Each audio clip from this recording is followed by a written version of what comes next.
Assalamualaikum warahmatullahi wabarakatuh. Selamat pagi, salam sejahtera untuk kita semua. Yang saya hormati, Bapak Ika Heru Setiawan SPD selaku penguji. Yang saya hormati, Ibu Mariamah SL selaku mentor saya. Dan yang saya hormati, Bapak Fisika Prasetyo Putra STMT selaku coach saya.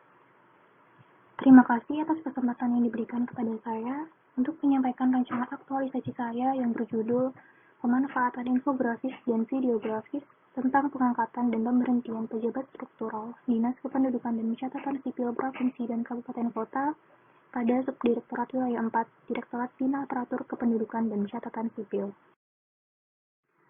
Sebelumnya, perkenalkan, nama saya Ainayatul Khairiyah sebagai analis kependudukan dan catatan sipil yang saat ini ditempatkan pada Subdirektorat Wilayah 4, Direktorat Bina Aparatur Kependudukan dan Catatan Sipil. Sebagai analis kependudukan, tugas saya antara lain yaitu melaksanakan tugas kedinasan lain yang diberikan oleh atasan baik secara tertulis maupun lisan, sampai pada mengumpulkan dan mengklasifikasikan data dan informasi yang berkaitan dengan kependudukan dan catatan sipil sesuai dengan prosedur yang berlaku untuk keperluan penilaian pekerjaan. Sedikit mengenai Ditjen Dukcapil. Ditjen Dukcapil sendiri terletak pada Jalan Raya Pasar Minggu, Kota Jakarta Selatan, dengan tugas utama menyelenggarakan perumusan dan pelaksanaan kebijakan di bidang kependudukan dan catatan sipil sesuai dengan ketentuan peraturan perundang-undangan. Latar belakang rancangan aktualisasi ini yaitu latihan dasar CPNS merupakan wujud dari amanat Undang-Undang Nomor 5 Tahun 2014 tentang aparatur sipil negara bahwa instansi pemerintah wajib memberikan pendidikan dan pelatihan terintegrasi bagi calon pegawai negeri sipil selama 1 tahun masa percobaan. Kemudian, agenda habituasi merupakan salah satu proses dalam pelatihan dasar CPNS dengan materi pembelajarannya adalah aktualisasi.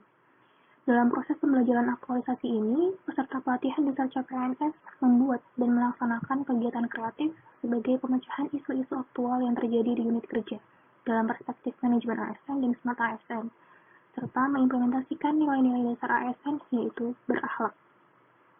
Fokus dari aktualisasi ini yaitu di Subdirektorat Wilayah 4, Direktorat Bina Aparatur Kependudukan dan Catatan Sipil, Direktorat Jenderal Kependudukan dan Catatan Sipil. Aktualisasi akan dilaksanakan dari 4 Oktober 2022 sampai dengan 14 November 2022. Berdasarkan hasil environmental scanning di unit kerja, saya mengidentifikasi 5 isu. Isu yang pertama yaitu terkait proses usulan pemberhentian dan atau pengangkatan pejabat struktural Dinas Kependudukan dan Catatan Sipil Provinsi dan Kabupaten Kota. Kondisi saat ini masih ada kasus pemberhentian dan atau pengangkatan pejabat struktural Dinas Dukcapil yang tidak melakukan usulan kepada Menteri Dalam Negeri sesuai Pasal 2 Permendagri Nomor 60 Tahun 2021. Dan kemudian masih ada usulan dengan mengacu peraturan perundang-undangan yang lama. Bisa dilihat di dalam contoh, ini merupakan surat usulan dari Kabupaten Pindrang yang diusulkan pada bulan Juni 2022, di mana dalam usulannya masih menggunakan Peraturan Menteri Dalam Negeri Nomor 76 Tahun 2015. Kemudian contoh yang kedua merupakan surat teguran kepada Kabupaten Morowali karena sudah melakukan mutasi atau promosi pejabat struktural Dinas Dukcapil Morowali hanya dengan menggunakan SK Bupati. Kondisi yang diharapkan yaitu pada proses usulan serta berkas persyaratan pemberhentian dan atau pengangkatan pejabat struktural Dinas Dukcapil mengacu pada Peraturan Menteri Dalam Negeri Nomor 60 Tahun 2021. Keterkaitan dengan agenda 3 yaitu manajemen ASN dan smart ASN. Isu yang kedua yaitu tentang proses usulan jabatan fungsional administrator database kependudukan dan operator sistem informasi administrasi kependudukan. Kondisi saat ini masih banyak proses pengajuan kebutuhan pejabat fungsional yang terhambat karena berkas persyaratan yang tidak lengkap dan beberapa pegawai daerah belum memahami tentang penentuan jumlah kebutuhan. Bisa dilihat di dalam contoh, ini merupakan contoh balasan kepada Kabupaten Bulungan yang berisi tentang jumlah kebutuhan jabatan fungsional ADP kependudukan dan operator siap. Kemudian, contoh yang kedua adalah surat balasan kepada Kabupaten Grobogan terkait berkas persyaratan usulan jabatan fungsional administrator database kependudukan yang belum lengkap. Kondisi yang diharapkan adalah pegawai daerah mengikuti regulasi yang berlaku dalam hal pengusulan jabatan fungsional ADB kependudukan dan operator siap. Keterkaitan dengan agenda 3 yaitu manajemen ASN. Isu yang ketiga yaitu tentang pemahaman tentang pengoperasian aplikasi Sistem Informasi Usulan Pejabat Daerah atau aplikasi SIDARA. Dilihat di dalam contoh bahwa ini merupakan contoh chat dari pegawai daerah Kabupaten Papua dan Kepulauan menanyakan terkait pengoperasian aplikasi SIDARA. Kemudian contoh yang kedua ini merupakan contoh kesalahan pada berkas rekomendasi Komisi Aparatur Sipil Negara pada usulan Dinas Kependudukan dan Catatan Sipil Provinsi Sulawesi Tenggara, di mana seharusnya keterangannya adalah Dinas Kependudukan dan Catatan Sipil, namun pada berkas yang dilampirkan, keterangannya adalah Kepala Dinas Perpustakaan. Kondisi yang diharapkan yaitu pegawai daerah mampu mengoperasikan aplikasi SIDARA untuk proses usulan pemberhentian dan atau pengangkatan pejabat struktural Dinas Sipil. Keterkaitan dengan agenda 3 yaitu Smart ASN. Isu yang keempat terkait rekapitulasi surat masuk dan surat keluar di Subdirektorat Wilayah 4. Kondisi saat ini, surat masuk dan surat keluar di Subdirektorat Wilayah 4 masih tercecer, sehingga kesulitan dalam pencarian arsip. Selain itu, pegawai yang bertanggung jawab untuk rekapitulasi sudah pensiun. Bisa dilihat bahwa rekapitulasi surat masuk berhenti di bulan Maret 2022, dan rekapitulasi surat keluar berhenti di tahun 2021. Kondisi yang diharapkan, tersedia rekapitulasi surat masuk dan surat keluar dengan memanfaatkan Google Sheet, dan kemudian ada arsip surat dalam bentuk softfile dengan penyimpanannya memanfaatkan Google Drive. Keterkaitan dengan agenda 3 yaitu manajemen ASN dan Smart ASN.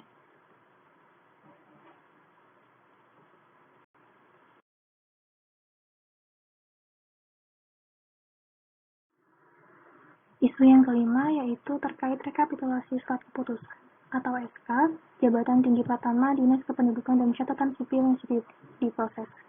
Berikut merupakan contoh surat keputusan Jabatan Tinggi Pratama yang dicetak dalam kertas khusus. Ini merupakan contoh pengarsipan SK Jabatan Tinggi Pratama yang masih manual dan dipisahkan hanya berdasarkan tahun dan daerah.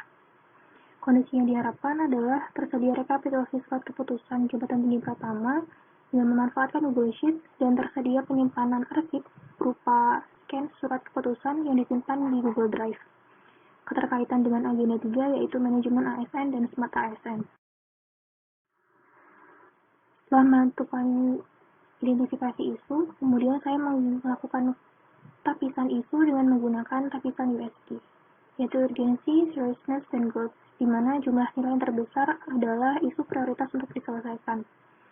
Berdasarkan hasil tapisan isu USP, bahwa isu yang pertama memiliki jumlah nilai yang terbesar.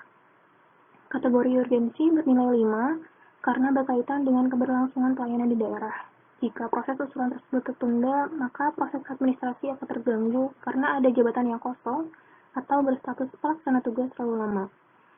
Kemudian kategori seriusitas bernilai 5, karena masalah-masalah yang berkaitan dengan isu tersebut termasuk dalam pelanggaran regulasi, yaitu Permendagri nomor 60 tahun 2021. Sedangkan kategori growth bernilai 5 karena jika tidak segera ditangani, dikhawatirkan akan terjadi mutasi karena adanya kepentingan pribadi dari kepala daerah. Setelah ditentukan core isu, maka ditentukan rumusan isu yaitu proses usulan pemberhentian dan atau pengangkatan pejabat struktural Dinas Kependudukan dan Catatan Sipil Provinsi dan Kabupaten Kota yang tidak sesuai dengan Peraturan Menteri Dalam Negeri Nomor 60 Tahun 2021.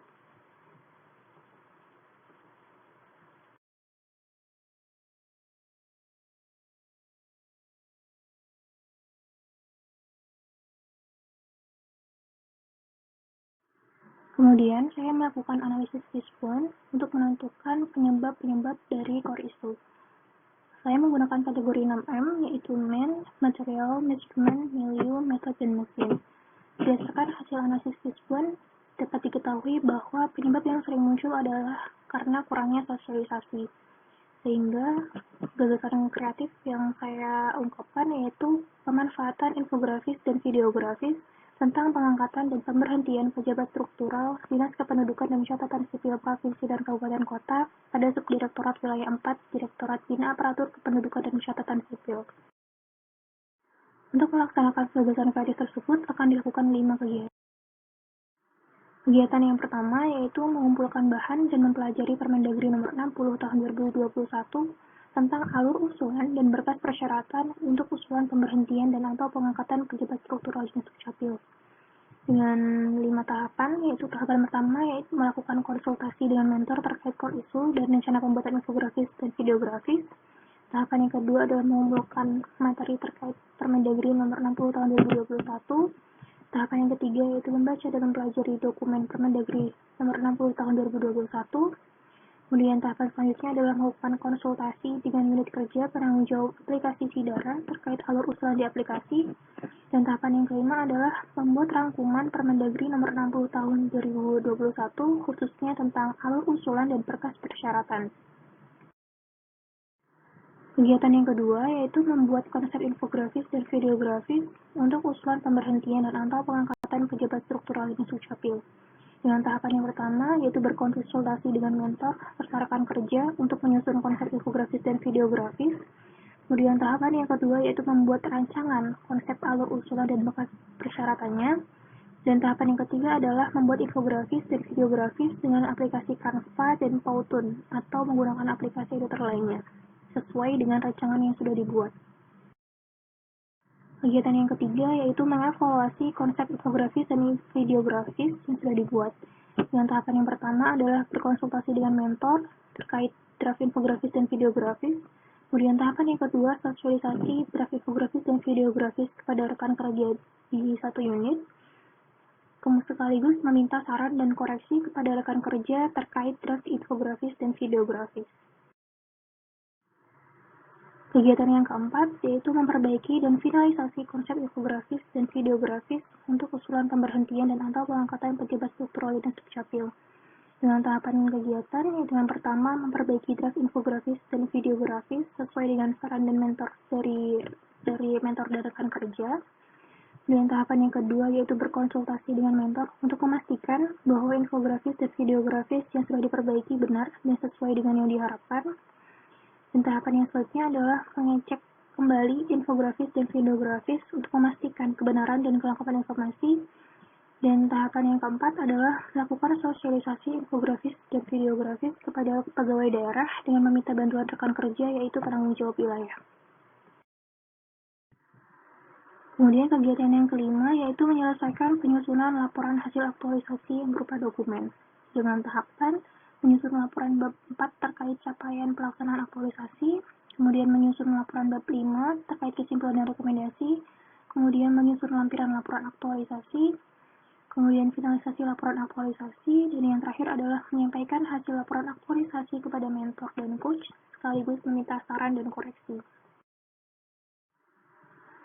Untuk melaksanakan kegiatan tersebut, kegiatan yang pertama akan saya lakukan di minggu pertama bulan Oktober, kemudian minggu kedua akan saya lakukan di minggu kedua dan minggu ketiga bulan Oktober. Kegiatan yang ketiga akan saya lakukan di minggu ketiga bulan Oktober. Untuk kegiatan keempat akan saya lakukan di minggu ketiga dan minggu keempat bulan Oktober. Dan kegiatan yang kelima akan saya lakukan di minggu pertama dan minggu kedua bulan November.